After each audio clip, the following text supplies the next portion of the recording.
Ya baik, terima kasih, pada kesempatan kali ini dalam percakapan coaching, kita akan, mempelajari praktek coaching dengan 3 kasus nggih, Bapak Ibu nggih.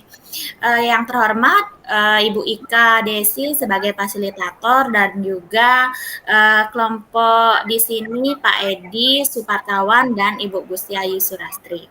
Untuk kasus yang pertama itu akan dilakukan oleh Pak Edi sebagai coach dan Bu Ayu sebagai coachee. Mungkin untuk kesempatan yang dipersilahkan. Baik, selamat siang Pak Edi.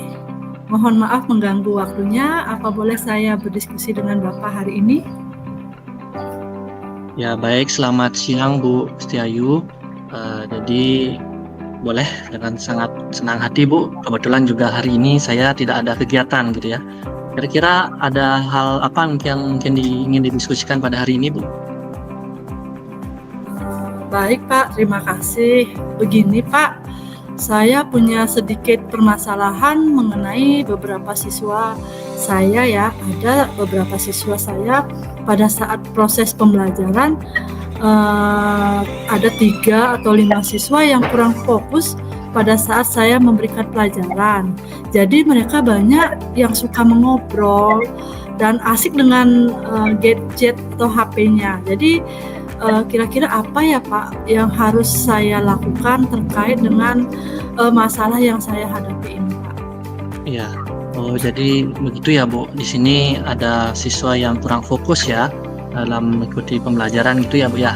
Jadi karena dia asik sendiri ngobrol ya, itu tadi saya cermati mungkin ada 3-5 orang gitu ya. Iya Pak. Ya mungkin itu nanti kita coba diskusikan. Nah untuk di kegiatan hari ini atau diskusi kita hari ini kira-kira apa nih Bu hal yang ingin Ibu dapatkan gitu dari kegiatan diskusi kita hari ini? Baik Pak, jadi dari diskusi hari ini tentunya saya ingin mendapatkan solusi ya atau jalan keluar dari permasalahan yang selama ini saya hadapi ya, mengenai beberapa siswa yang tidak fokus dalam pembelajaran yang saya lakukan selama ini. Sehingga dengan solusi yang saya dapatkan, saya berharap siswa itu kembali fokus. Jadi kembali fokus dan berkonsentrasi dalam mengikuti pembelajaran saya. Jadi tidak hanya pembelajaran saya, mungkin juga pembelajaran yang lainnya, seperti itu Pak. Jadi begitu ya Bu. Jadi intinya di sini kan Ibu ingin mencari solusi dalam hal ini. Mungkin kita nanti berdiskusi bersama, mudah-mudahan nanti kita bisa mendapatkan solusi yang terbaik gitu ya Bu ya dari hasil diskusi kita bersama-sama ini. Tentunya juga itu merupakan sebuah permasalahan juga bagi Ibu ini. Mudah-mudahan nanti ketika kita sudah sharing ya, sudah kita diskusi bersama, kita mendapatkan hal-hal yang terbaik gitu ya, yang untuk nanti kita bisa lakukan. Baik Bu, sebelumnya di sini saya ingin bertanya Bu, kira-kira menurut Ibu itu hal siswa yang fokus itu seperti apa sih Bu yang Ibu inginkan gitu ya? Bisa diceritakan? Baik Pak, jadi di sini saya sebagai guru harapannya sih siswa yang fokus itu adalah siswa yang betul-betul antusias, betul-betul siap dalam mengikuti pelajaran saya, betul-betul antusias dalam menerima materi yang saya sampaikan, sehingga apa yang menjadi harapan mereka ketika datang ke sekolah itu ketika mereka sudah selesai mengikuti pelajaran, mereka sudah punya bekal, sudah memiliki ilmu. Jadi tidak hanya sekedar datang ke sekolah, tidak hanya datang, duduk, kemudian sampai di kelas dia ngobrol atau bercanda dengan temannya, itu tidak saya harapkan. Tapi mereka betul-betul datang ke sekolah, menerima pembelajaran dengan maksimal, ya meskipun terkadang di sela-sela pembelajaran anak-anak merasa bosan atau di jam-jam rawan anak-anak merasa mengantuk, itu hal yang wajar. Tetapi harapannya mereka bisalah menyerap apa yang sudah saya sampaikan, seperti itu Pak. Ya Bu, jadi itu mungkin ya Bu ya harapan Ibu ya dalam kegiatan proses pembelajaran yang Ibu lakukan di kelas gitu ya. Mungkin dari intinya adalah respon gitu ya yang mungkin saya tangkap di sana, supaya siswa itu bisa berinteraksi dalam proses pembelajaran yang Ibu lakukan gitu ya. Betul Pak. Ya itu bagus, Ibu juga sudah maklumi di mana dalam proses pembelajaran itu ketika di pertengahan atau jam-jam gini mungkin dia capek dan sebagainya gitu ya. Nah, dalam proses kegiatan yang mungkin nih Ibu lakukan sebelumnya, kira-kira pembelajarannya Ibu lakukan seperti apa? Dan juga hal yang Ibu lakukan nih pada saat mengatasi dari permasalahan itu, Bu, apa kira-kira yang sudah? Yang sudah saya lakukan Pak ya, jadi setelah saya melakukan ini ternyata saya juga masih melihat ada beberapa siswa yang ya masih bermain-main lah, meskipun sering kali saya tegur Pak ya, tapi mereka tetap saja tidak menghiraukan apa yang saya katakan. Nah, sehingga di sini saya punya inisiatif untuk ya supaya mereka tidak terlalu asik ngobrol dengan teman di sebelahnya atau mengganggu temannya. Jadi saya punya inisiatif untuk yang suka ngobrol ini saya bawa ke depan duduknya seperti itu Pak. Jadi biar dia lebih fokus lah dalam mendengarkan materi yang saya sampaikan. Bukannya saya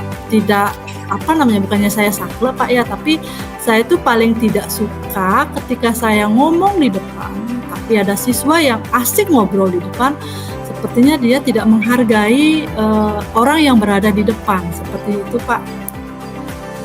Iya Bu, jadi terima kasih ya Bu, Ibu sudah melakukan kegiatan atau tindakan yang baik gitu ya menurut saya. Jadi sudah memposisikan gitu ya posisinya ke depan, nah, sehingga dia lebih antusias lah, akhirnya fokus dalam belajar. Nah selain itu kira-kira tindakan lain ada nggak Bu yang Ibu lakukan selain misalnya memindahkan siswa ke depan gitu? Ada sih Pak. Jadi ketika saya berbicara ketika saya menyampaikan materi, kemudian ada siswa yang ngobrol dengan teman sebangkunya atau bermain asik dengan gadgetnya. Ketika saya menjelaskan, mungkin tiba-tiba di pertengahan pemberian materi itu saya akan melontarkan pertanyaan kepada siswa tersebut. Jadi saya ingin menilai sejauh mana sih siswa ini dalam mengikuti pembelajaran saya. Tapi ada juga sih siswa yang mungkin dia asik mengobrol, tetapi ketika saya lemparkan pertanyaan ada yang bisa menjawab. Tapi ada siswa juga yang ketika saya lempari pertanyaan dia tidak bisa menjawab. Nah di sana saya mulai panas gitu itu melihat situasi siswa yang seperti ini Pak. Seperti itu. Ya mungkin Bu, jadi itu ya tindakan-tindakan yang Ibu lakukan itu sudah sangat baik sekali. Sebenarnya dalam hal ini juga kita melihat dari siswa itu banyak sekali ya hal-hal yang variasi yang dilakukan oleh siswa. Nah sehingga di sini kita harus bisa mengontrol emosi seperti itu. Nah dalam kegiatan yang dilakukan tadi seperti melempar pertanyaan gitu ya, ada yang bisa menjawab dan ada yang tidak bisa menjawab. Nah, mungkin itu realnya Bu ya yang terjadi. Nah kira-kira Ibu ada strategi lain nggak Bu yang bisa dilakukan gitu, misalnya seperti memberikan hal-hal yang lebih menarik gitu Bu, atau mungkin selingan lah. Ada Pak, ada. Ya jadi di dalam mungkin ketika siswa saya mulai merasa bosan atau tidak fokus dalam mengikuti pembelajaran, mungkin saya akan menyelipkan ice breaking. Jadi ice breakingnya itu bisa berupa game atau nyanyian yang bisa membangkitkan semangat dan fokus belajar mereka. Mungkin saja saya juga akan menyelipkan mindfulness. Jadi kita akan mengajak siswa untuk hening sejenak, merefleksikan diri, merilekskan diri siswa itu supaya otaknya betul-betul refresh, jiwanya betul-betul tenang, badannya kembali sehat. Seperti itu mungkin langkah-langkah yang akan saya ambil Pak, tindakan-tindakan yang akan saya ambil untuk mengatasi kurangnya fokus siswa Pak. Ya baik Bu, jadi Ibu sudah menggunakan berbagai macam itu ya nanti ya strategi yang dilakukan gitu ya untuk membangkitkan kembali fokus dari siswa pada saat belajar. Ya, seperti yang tadi itu seperti menggunakan mindfulness, menggunakan ice breaking gitu ya, hal-hal yang menarik sekali itu bisa diterapkan gitu ya. Nah, ketika Ibu nanti menerapkan Bu dari proses pembelajaran itu, nah tentunya hal-hal yang perlu kita lakukan Bu, itu kita harus bisa mengevaluasinya. Nah, kira-kira di sini Ibu ada nggak Bu kira-kira nanti tantangan Bu atau hambatan yang mungkin akan terjadi dalam proses pengimplementasian dari rencana yang Ibu itu lakukan nanti? Tentunya Pak, pasti ada tantangan Pak ya. Jadi di sini tantangan yang pertama adalah bagaimana saya bisa menyiapkan media pembelajaran yang menarik ya untuk siswa, sehingga siswa itu betul-betul bisa fokus dalam mengikuti pembelajaran. Yang kedua, tantangannya adalah bagaimana saya bisa menyiapkan ice breaking yang cocok atau sesuai dan tidak membosankan ketika saya menyelipkan di sela-sela pembelajaran. Kemudian tantangan yang ketiga adalah tentunya adalah kesiapan mental saya juga, karena terkadang apalagi mengajar di jam-jam rawan sudah lelah fisik, lelah otak, dan didukung juga dengan cuaca yang tidak bersahabat, itu harus saya persiapkan. Itu tantangan-tantangan yang mungkin saya hadapi nanti Pak. Ya, baik. Jadi Ibu di sini sudah bisa merefleksikan diri ya terkait dengan pengimplementasian itu. Nah, yang dimana tentunya dengan pemilihan ya Bu ya, pemilihan media pembelajaran yang tepat ataupun mungkin ice breaking gitu ya yang tepat, yang menarik itu tentunya mungkin bisa ya untuk meningkatkan fokus siswa. Itu harapan kita bersama sih Bu ya, kita. Iya Pak. Ya. Mungkin dalam hal ini Ibu saya ingin bertanya, kira-kira rencana yang sudah bagus ini Ibu lakukan ini ya dengan berbagai macam strategi yang nanti Ibu lakukan ya, seperti mindfulness, seperti lagu dan sebagainya. Nah, kira-kira kapan nggak ini Bu akan dilaksanakan gitu? Baik Pak, mungkin rencananya ini saya akan melakukan setelah kegiatan MPLS Pak, karena di sekolah kan baru ada kegiatan MPLS, jadwal belum tersusun. Jadi ketika sudah ada jadwal yang sudah tersusun pasti dan sudah ditentukan jamnya hari apa, di sana saya akan mulai menerapkan Pak. Jadi dengan adanya tenggang waktu yang sedemikian panjang, saya bisa menyiapkan media ajar yang baik dan bagus serta menyenangkan, dan saya juga bisa menyiapkan ice breaking yang menarik untuk saya ajak siswa bermain atau merefreshkan otaknya, seperti itu Pak. Jadi gitu ya Bu ya, setelah sudah Ibu ya. Oke, mungkin itu waktunya juga sudah panjang ya, jadi Ibu sudah mempersiapkan lebih detail lagi lah, lebih matang lagi ya dari persiapan pelaksanaan pembelajaran yang Ibu lakukan.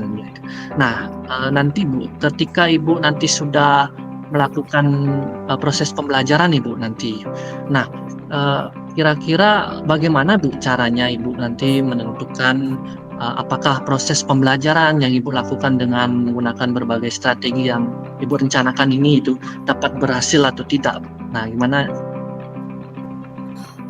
Baik, menurut saya sih pembelajaran yang saya laksanakan ini bisa saya katakan baik atau tidak itu dilihat dari penilaian tolak ukur yang saya gunakan. Jadi nanti saya akan melakukan observasi baik secara langsung atau tertulis ke siswa. Jadi kalau secara langsung mungkin saya akan ketika saya menjelaskan materi, saya akan melemparkan pertanyaan kepada siswa, itu observasinya. Kemudian tertulis juga saya akan lakukan Pak, mungkin mengadakan post test atau pre-test dan lain sebagainya yang bisa menilai sejauh mana sih kira-kira langkah pembelajaran yang sudah saya terapkan, apakah sudah ada peningkatan atau masih jalan di tempat atau malah sebaliknya, seperti itu Pak. Iya, Baik Bu, ya jadi di sini Ibu sudah menggunakan berbagai macam gitu ya. Salah satunya yang penting adalah apa itu lembar observasi gitu ya. Observasi siswa secara langsung maupun dengan cara tertulis gitu Bu. Nah itu sudah lengkap sekali kalau menurut saya Bu ya. Jadi dalam hal ini kira-kira Bu ya. Jadi untuk mengetahui dari proses perkembangan dari siswa gitu ya Bu ya. Kira-kira memerlukan sebuah alat nggak Bu? Alat ukur yang dijadikan sebagai patokan atau membantu dalam proses mengamati kegiatan proses pembelajaran dari siswa itu Bu? Baik Pak, tentu pasti harus ada alat ukur untuk menilai perkembangan atau perkembangan terhadap perubahan pola belajar siswa itu. Seperti yang saya sampaikan tadi Pak, saya akan menggunakan lembar observasi ya untuk mencatat sejauh mana perkembangan siswa itu bisa fokus terhadap materi yang disampaikan oleh guru, seperti itu. Ya, baik Bu. Jadi itu ya Bu ya untuk diskusi kita ya. Kira-kira Bu, apa saja mungkin hal-hal poin-poin penting Bu yang sudah kita dapatkan dalam diskusi kita pada hari ini Bu? Baik Pak, jadi dari diskusi yang kita laksanakan hari ini, poin-poin yang sudah saya dapatkan itu banyak sekali ya Pak ya. Mulai dari media pembelajaran yang harus digunakan, kemudian menggunakan ice-breaking ya, jadi kita tidak monoton ice-breaking yang dipakai itu saja sehingga murid merasa bosan. Jadi kita harus membuat ice-breaking yang menarik, media pembelajaran yang menarik, kemudian kita akan menerapkan pembelajaran dengan metode mindfulness, kemudian juga ada metode diskusi dan banyak sekali ya hal-hal yang menarik yang sudah saya dapatkan dari hasil diskusi dengan Bapak. Iya Bu, baik Bu. Jadi semoga ya Bu nanti kegiatan proses pembelajaran nanti yang Ibu lakukan di kelas itu bisa dapat berhasil gitu ya sesuai dengan harapan kita bersama gitu Bu ya. Baik, Pak. Nanti bisa diinfokan ya Bu bagaimana perkembangan dari siswa itu ketika dia setelah menerima pembelajaran dari Ibu gitu ya dengan menggunakan strategi yang baru. Nah supaya nanti kita bisa lebih lanjut lagi Bu pada saat diskusi bagaimana tindak lanjutnya. Ya Bu ya. Baik Pak, baik. Baik, ada lagi Bu yang kita perlu diskusikan lagi pada diskusi kita hari ini? Baik, untuk diskusi ini rasanya sudah cukup Bapak ya. Jadi saya sudah merasa mendapatkan solusi dari masalah yang saya hadapi hari ini. Jadi dengan berdiskusi dengan Bapak, saya bisa berbagi keluh kesah dan bisa mendapatkan solusi dari permasalahan yang saya alami saat ini. Terima kasih Pak Edi atas waktu dan mau meluangkan waktunya untuk mendengarkan permasalahan yang saya hadapi. Terima kasih Pak Edi, selamat siang. Ya Ibu, terima kasih Ibu sudah mau ya di sini berdiskusi dengan saya. Jadi kapan saja di sini saya siap untuk diajak diskusi gitu ya. Terima kasih. Siap Bapak. Iya, selamat siang. Baik Bu Desa, waktu dikembalikan. Ya mungkin langsung saja untuk Pak Edi refleksinya sebagai coach dan Bu Ayu sebagai coachee, nanti saya sebagai observer. Baik, terima kasih Bu Desa atas waktunya. Jadi di sini saya ingin merefleksikan diri Bu ya terkait dengan saya tadi sebagai dalam kegiatan penyelesaian atau diskusi ya mengenai permasalahan kurang fokusnya siswa dalam belajar itu. Dalam hal ini adalah bagaimana sih kita itu membuat atau merancang sebuah pertanyaan gitu yang bisa nantinya menggali dari situasi yang dihadapi oleh coachee itu sendiri. Nah sehingga dari suasana yang sudah dilaksanakan dan memang belum optimal gitu, kita harus bisa mengarahkan gitu bagaimana kita membuat sebuah pertanyaan arahan agar nantinya bisa sebagai solusi yang nanti kita bisa tetapkan bersama gitu. Itu untuk yang pertama. Kemudian yang kedua, nah ini juga mungkin refleksi saya sedikit. Saya juga dalam hal mengarahkannya itu mungkin bagaimana caranya supaya tidak terkesan seperti memberikan solusi. Nah itu juga kadang berpikir sekali gitu ya ketika mendapatkan respon dari Koci atau dari Bu Ayu sendiri. Nah di sanalah saya berupaya berpikir gitu ya untuk dapat supaya mendapatkanlah hal yang terbaik lah, optimal ya dalam penyelesaian dari masalah ini. Mungkin itu terkait dengan refleksi saya. Terima kasih Bu Desa. Ya, langsung saja mungkin Bu Ayu sebagai Koci apa yang sudah dirasakan gitu. Baik, saya sebagai Koci memberikan umpan balik ya yang saya rasakan ketika di coach sama Pak Edi. Tentunya ada rasa nyaman lah. Karena apa? Karena Pak Edi memberikan sambutan yang hangat, kemudian memberikan pertanyaan dan memancing saya bagaimana supaya saya bisa mengeluarkan dan mau bercerita terkait dengan permasalahan yang saya hadapi. Jadi di sini tidak ada sekat antara coach dengan coach itu sendiri. Jadi di dalam diskusi tadi saya dengan Pak Edi itu tidak seperti sedang saya minta nasihat, ya, bukan seperti seorang pimpinan kepada bawahan, melainkan kita duduk bersama bagaimana Pak Edi mengarahkan saya untuk mencari solusi. Jadi solusinya itu betul apa yang disampaikan oleh Pak Edi. Beliau tidak langsung memberikan solusi, tetapi mengarahkan saya bagaimana supaya saya bisa menggali lagi dan mencari jalan keluar dari permasalahan yang saya hadapi. Jadi Pak Edi ini lebih menggali kekurangan-kekurangan yang kelebihan-kelebihan yang saya miliki, tapi saya sendiri tidak menyadari itu. Beliaunya mengetahui, tapi saya sendiri tidak menyadari. Seperti itu yang bisa saya rasakan dari hasil diskusi saya dengan Pak Edi hari ini. Ya baik, terima kasih. Tadi percakapan coachingnya juga sudah sangat menarik ya yang dilakukan sama Pak Edi dan juga Bu Ayu. Saya selaku observer dari tadi juga menulis, mengamati percakapan yang dilakukan. Nah itu tadi juga Pak Edi sebagai coach sudah berusaha menggali informasi atau permasalahan yang dihadapi oleh coaching. Nah mungkin di rencana aksi benar sekali tadi juga Pak Edi masalah kebingungan biar tidak kelihatan itu memberikan. Nah memberikan Pak Edi yang memberikan ini ya, memberikan solusi. Tadi Pak Edi itu berusaha hanya mengarahkan saja. Nah itu juga terlihat di rencana aksi juga. Mungkin nanti itu juga ditingkatkan. Dari pertanyaan Pak Edi juga sudah bagus sih, karena Koci sudah mampu mengeluarkan permasalahan yang dihadapinya dan mencapai solusi di akhir percakapan coaching pada sesi kali ini. Ya sekian. Mungkin ada yang disampaikan lagi dari coach dan coachi? Mungkin tidak ada. Jadi terima kasih Bu Ayu juga Bu Desa ya atas tanggapannya.